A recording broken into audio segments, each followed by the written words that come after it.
Ladies and gentlemen, Kenneth Branagh.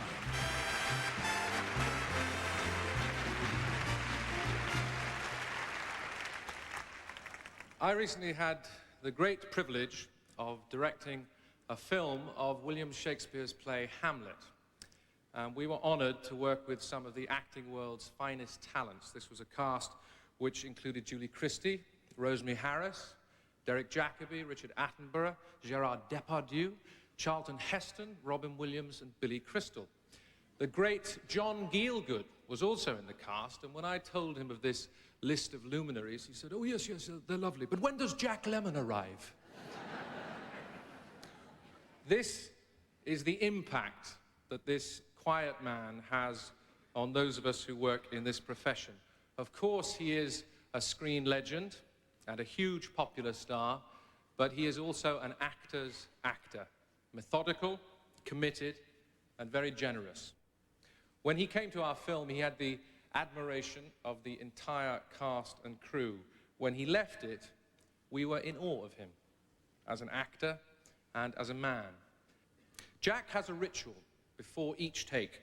After they yell, "Turn over," he whispers under his breath, "Magic time." Well, after a lifetime of watching some of the most beautiful performances I have ever seen, and after the immense privilege of working with them on Hamlet, I can say with complete certainty that to work with and to simply know Jack Lemmon is magic time indeed. And as Shakespeare put it, and as I certainly agree, we shall not look upon his like again.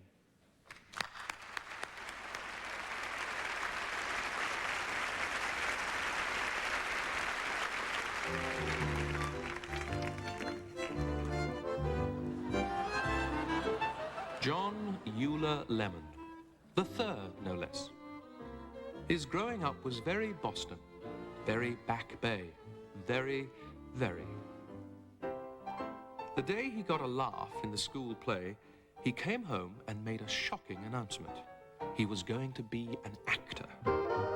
When he got into Harvard, he didn't quite make the dean's list, but he did make the chorus line.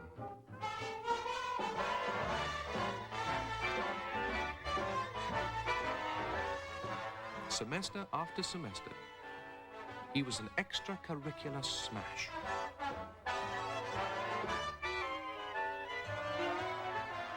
I left fair Harvard, he said, and invaded New York City, bent on saving the American theater. For some strange reason, they wouldn't let me. He wound up 10 blocks east of Broadway, singing in a saloon. I wanna know, baby, what you mean. Say your lover's double-crossing you. I wanna know, honey, what you call me. Gershwin he wasn't, but an actor he was becoming. Lots of live television and summer stock.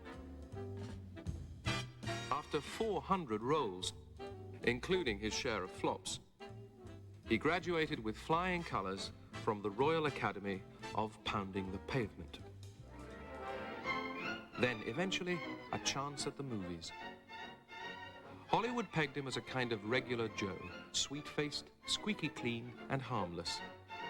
But what Jack understood is what happens to nice guys when they're pushed. And I suppose that doesn't look like a fuse. Looks like a piece of string. Uh-huh. Well, you just wait till old Plover gets through with it, boy. True hysteria never felt as good as when Jack Lemmon came unhinged. No, sir, this is not going to be any peanut of a firecracker. I'm going to pack that thing solid with that stuff they use to blow up bridges. Fulminator mercury. And boy, on the night of Doug's birthday, I'm going to throw that under the old man's bunk and bam, boy! Bam! Ooh! Bam! Few actors on the brink of stardom would risk their future on lipstick and mascara. What happened? I'm engaged. Congratulations. Who's the lucky girl? I...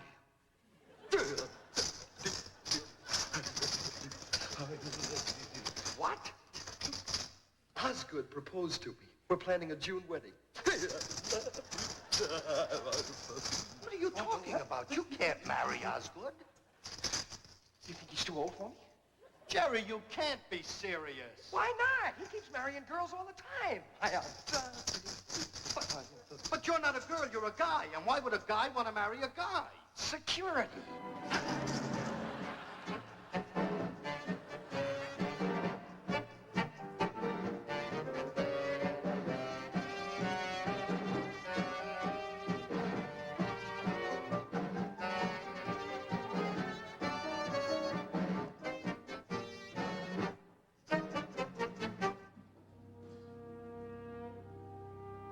He could have just ridden the laughs, but he went because he felt he had to into the night, where all you are is lost and all you feel is pain.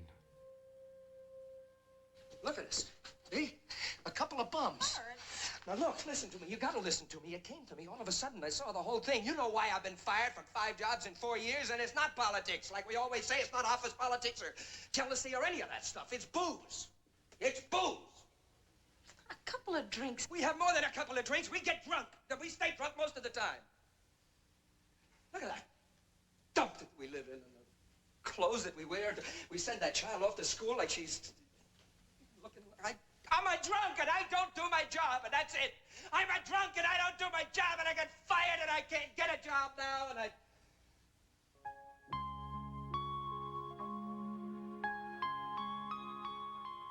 I just want you to reach those people and tell them I will take Charles back in any condition.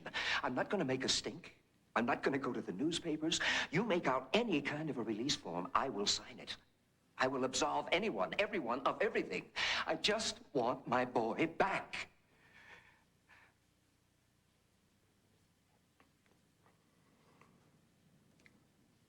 It's the only child I have, sir.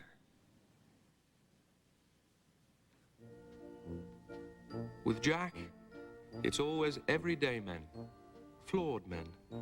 It could be any one of us men, struggling to make sense of our world and our tiny but everything place in the scheme of things. Jack Lemmon curses the darkness, then he celebrates being alive.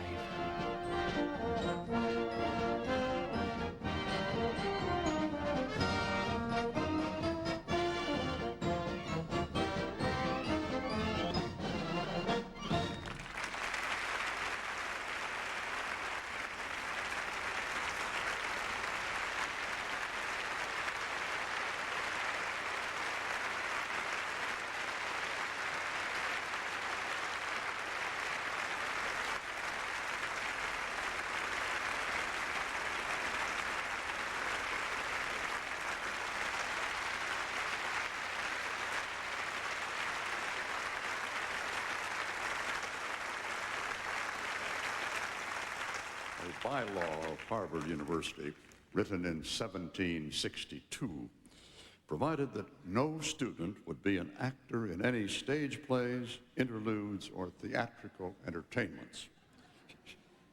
Another warned that if a student wore women's apparel, he'd be liable to expulsion. Well, in 1844, a group called the Hasty Pudding Club, in a dramatic act of civil disobedience, donned dresses and put on a play.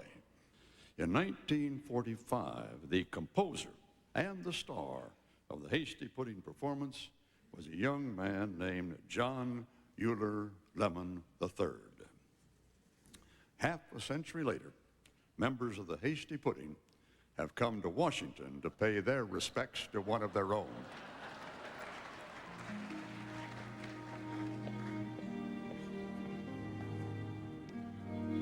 Jack Lemmon is probably our most famous Hasty Pudding alumnus. In fact, every year before putting on their tights and fake breasts for the first time, new pudding cast members often say to their parents, "It's all right, Jack Lemmon did it too." This is a big, exciting night for you, Mr. Lemmon, but we wouldn't want you to forget your roots. Even though the Oscar now graces your shelf, among all the prizes you've won, Here's a reminder, you should get over yourself. Remember where you come from. Broadway, TV, and film, you give them each your all. But friends from your pudding days can still recall the way you wore your hat, the way you filled your bust, the memory of all that. No, no, they can't take you away from us. The way you play your riff, extemporaneous. So what if Mathau's stiff? Who cares? He can't take you away from us. Oh, sure, you and Tony Curtis had some fun watching Marilyn's caboose. But what if Mr. Robert saw you all dressed up as Irma la Douce? The way you played the crowd, you were hilarious. The way you make us proud. No, no, they can't take you away from us. No. But I'm a man. Nobody's perfect. They can't take you away from us.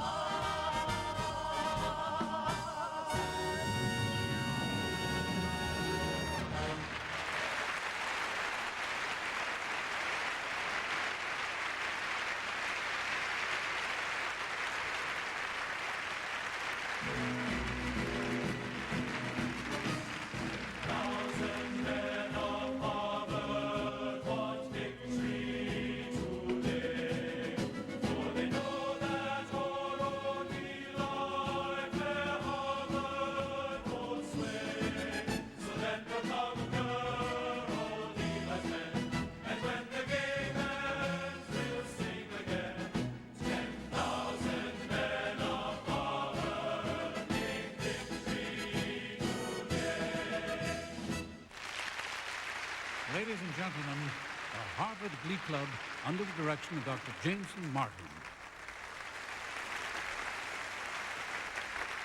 Mr. Lemmon, we know you enjoy the music of Gershwin, so we thought we'd sing a song from the Gershwin songbook for you.